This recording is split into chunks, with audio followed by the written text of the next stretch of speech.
ரத்த நாளங்கள்ல கொழுப்பு படியாம இருக்கிறக்கு, அப்படி படிஞ்சிருந்தாலும் கொழுப்பை கரைக்கிறதுக்கு நாங்க பாருங்க மரச்செக்கு நல்லெண்ணெய்ல நாட்டு ரக பற்ற வெள்ளை பூண்டை வதக்கி பயன்படுத்துவோங்க.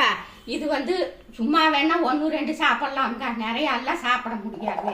நாங்க இன்னைக்கு வாய் முதல் ஆசனம் வாய் வரை உள்ள பிரச்சனைக்கு தீர்வு தர மாதிரி பூண்டு பொறுக்கி நாங்க இதை பயன்படுத்துறோமுங்க.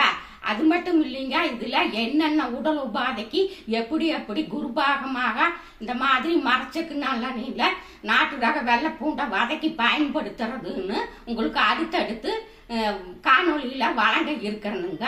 தொடர்ந்து பாருங்க.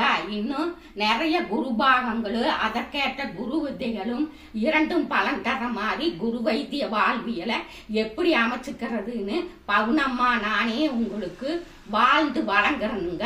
தொடர்ந்து பாருங்க. எல்லோரும் இயற்கையோடு இணைவோம், இன்பமாய் வாழ்வோம். நான் உங்கள் பவுனம்மா, உங்கள் ஜென்சி குருவுடன். நன்றி, வணக்கம்.